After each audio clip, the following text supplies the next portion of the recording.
what time of the day. We are so glad that you're joining us. Life gives us so many choices to make in our day, and we're grateful that you've chosen us as part of your day. My name is Rachel, and I'm here again to get us started in our new series, Full Thanks. Yeah, it's backwards, but don't worry. It's week 3. We're fully aware. We are in the middle of looking at our thanks tanks. Have you said that 5 times fast yet? I'm getting pretty good at it. But I digress. What we're really here for is to see if we're truly thankful or just participating and acting thankful because it's November. Because, well, Thanksgiving, am I right? Well, if you're human, like me, you find yourself sometimes looking at other people's lives thinking, man, I want that house. Sure wish I had a new car like that. I want my kids to behave like their kids. I pretty much just wish that was me. And in the middle of our envy party, we lose all perspective on our own lives. So today, we're going to talk about that dirty little word, envy, and how it steals joy and peace and ultimately drains our thanks tanks. So let's get started. Grab your coffee, curl up in your favorite blanket, or don't move at all. Let's get the drop on what's going on with Bridge Church. Whoa, whoa, whoa, whoa, whoa, whoa, yeah, we are in the place of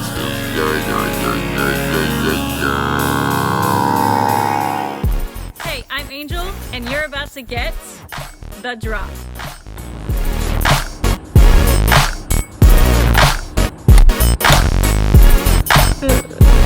No, it's smooth marshmallow. I feel like it looks like bird poop.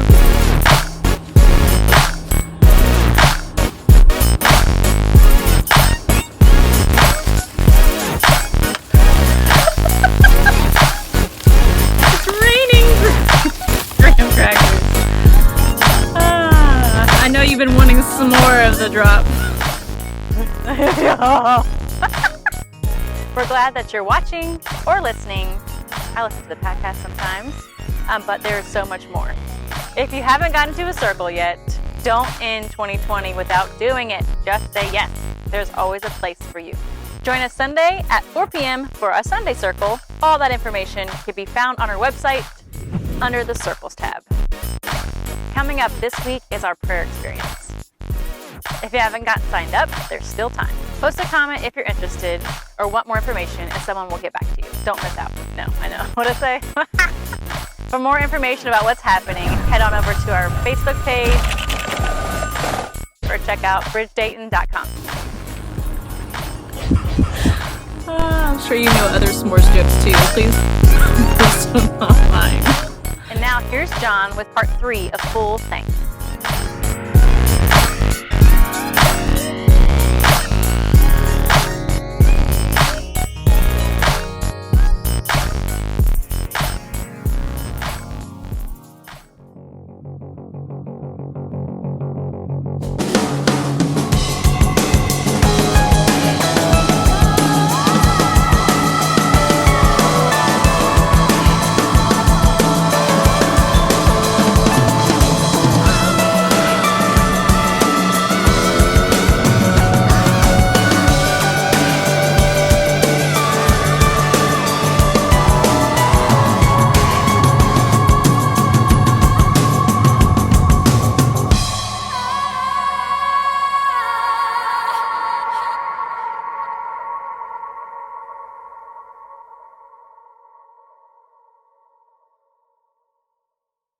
I'm bad at accepting gifts. Like this shirt that I have on. It was actually a birthday gift from a really good friend. And listen, it's perfect. I'm such a huge fan of the Back to the Future movies, but I'm awkward. And I've never been good at saying thanks to things. Not because I'm not thankful, but because I'm awkward. But we've been talking about in this series this idea of thanks, and the things that drain our thanks tanks. That well inside of me and inside of you, from where thankfulness springs up from. We started by establishing right off the bat a few things about thankfulness. We said thankfulness comes from a heart that's at peace. And we also established that this peace comes from a heart and a life that is characterized by compassion, kindness, humility, gentleness, and patience. But that there are other things in life that can take away all of those, and they can leave us with empty thanks tanks. Well, last week we talked about worry and how worry can make us hopeless, and we said that the way that we combat worry is to look at the good that is in our lives, and for those of us who are followers of Christ, to then thank God for those things. That this is how to bring the hope back into our lives. Well, today we want to look at a dirty little word called envy. And envy has this dirty little trick that it plays on us. Basically, envy is me saying that I want what they have, so I miss what I have. And envy for us is caused by a dissatisfaction with me, a deep down natural brokenness. So Paul, in a letter to the people in Galatia who were trying to follow Christ, writes about this natural brokenness, what Christians call sin, what Paul writes about as the acts of the flesh.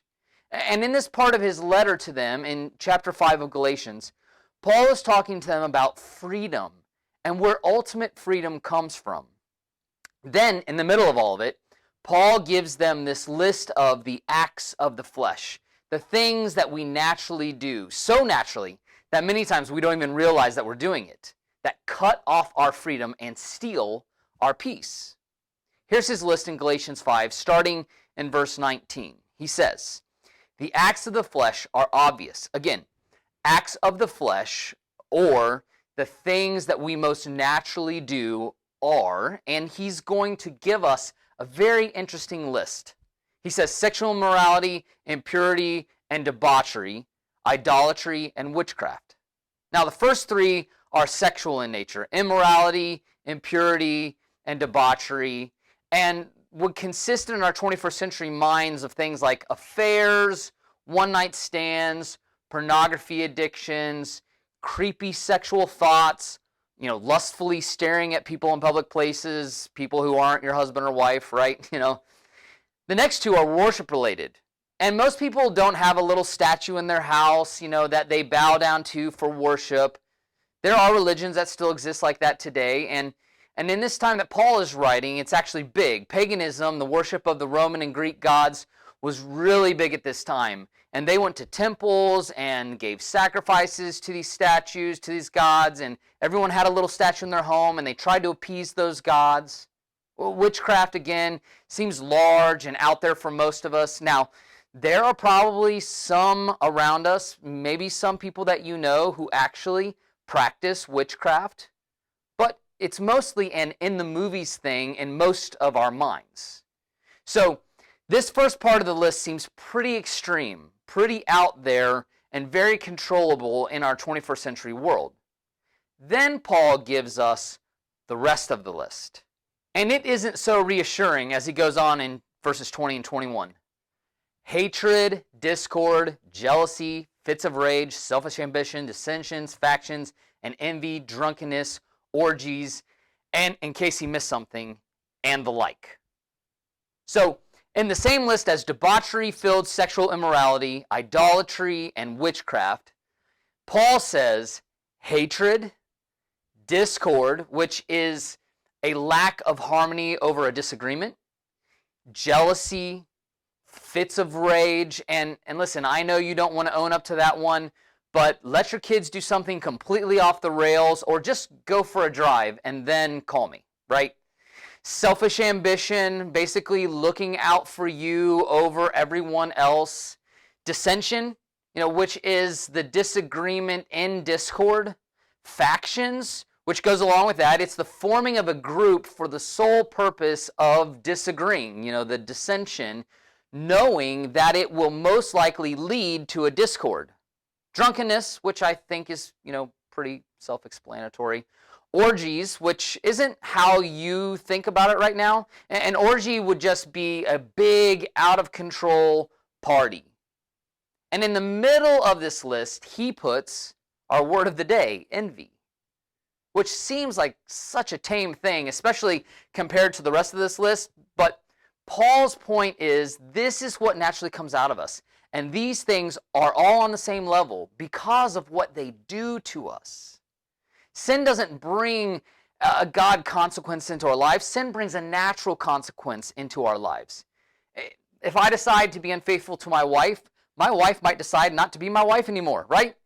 There's death to my relationship. My marriage peace is gone. If I'm full of hatred, most people are not going to want to hang out with me. If I'm a jealous person, I might not have many friends. If, as a father, my kids never know when the next blow up is coming for me, a fit of rage, my kids would be on eggshells all the time. They'd probably grow up and get out of the house like as quickly as they possibly could and never look back. If all I did at work was get people together to cause disagreements, to make the workplace hostile, eventually I wouldn't have a job. Now, I know you could probably tell me stories of when some of these things are necessary in life, but that's not what I'm talking about here. I'm talking about the unnecessary, the hurtful, the ultimately sinful actions.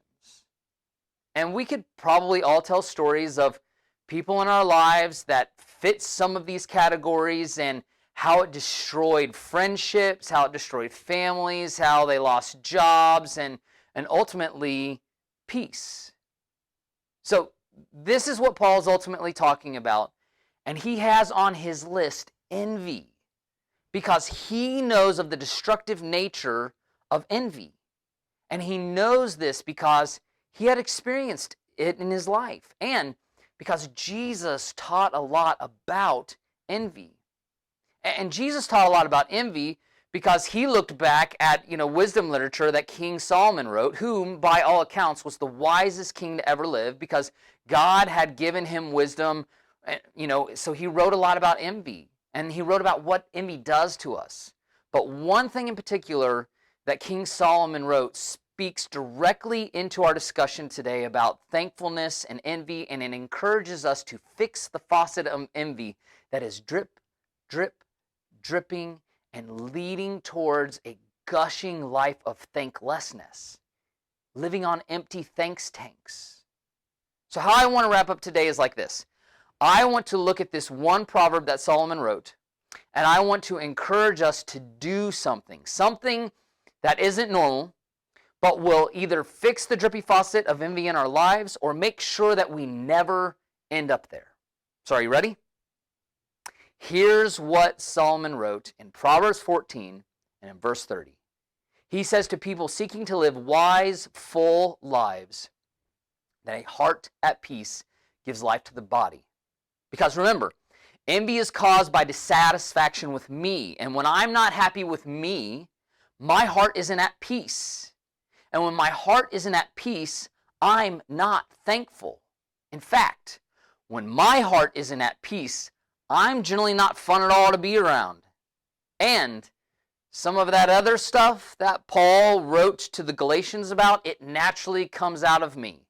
Hatred, fits of rage, jealousy, envy. And it's so interesting that King Solomon, about 700 years before Jesus, is sharing this wisdom from God that Jesus early in the first century speaks of again, and Paul points at both of them as his examples when he was writing around 47 AD, and they all say that peace is what brings life.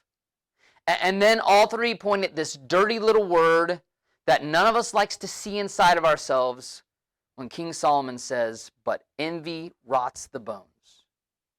This dissatisfaction with me, with who I am, with what I have, with how my kids behave, with the size of my house, with the age of my car, with the clothes that I don't have, and ultimately, it makes me not celebrate your life, but just desire your life for my own. It makes me wish I had your life, not mine. And it rots and erodes to the point that I hate that you have the life that you have. I start to think that you don't deserve the life that you have, that I deserve it more than you do. I start to say that I've worked harder, I've done more, I've been better. Why did you get the credit that I should have gotten?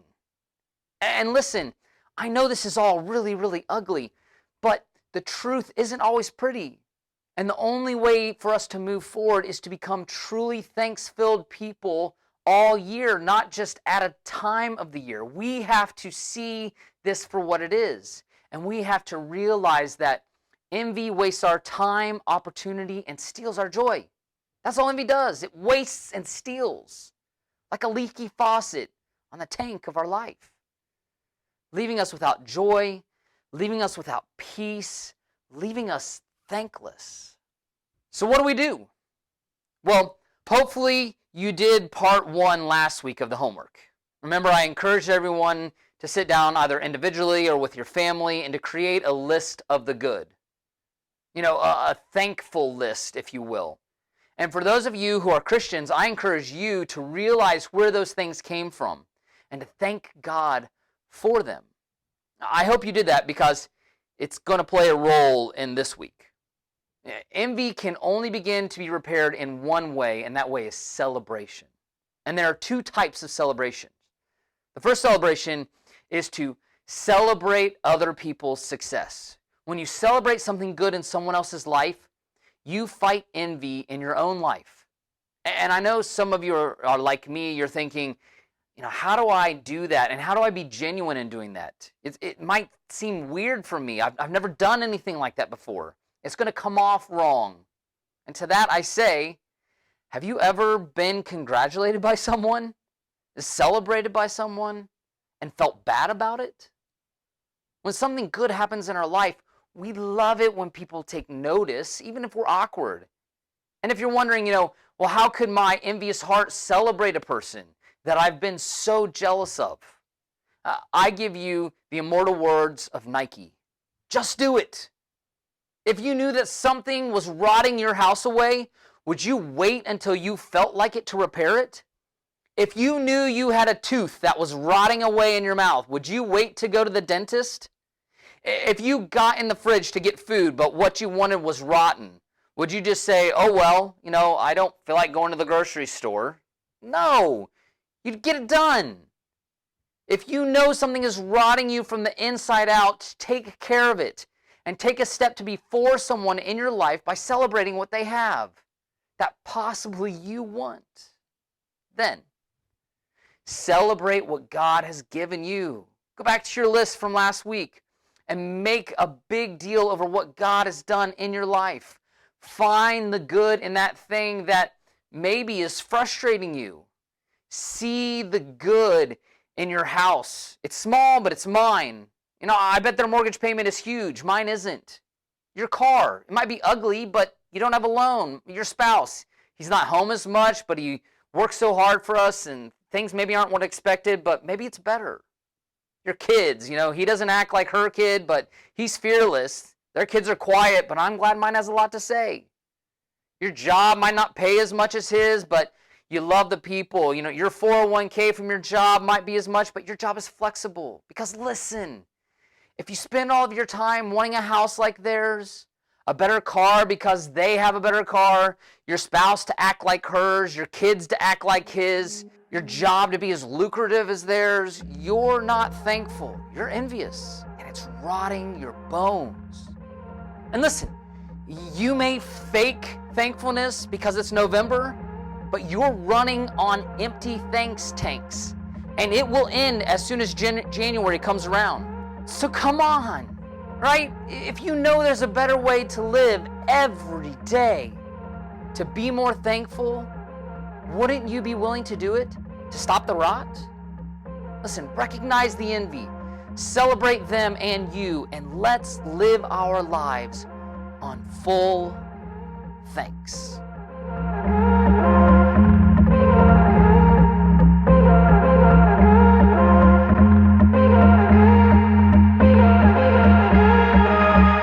It's easy looking at a glass saying it's half empty. So many people trying to change who you are, who you wanna be. You've got to lift up your head, find the silver lining. Your time is coming. Oh, feel the daylight breaking. Oh, life is what you make it. We got a good life. We got a good life. We got a good life, good life, good life. We got a good life. We got a good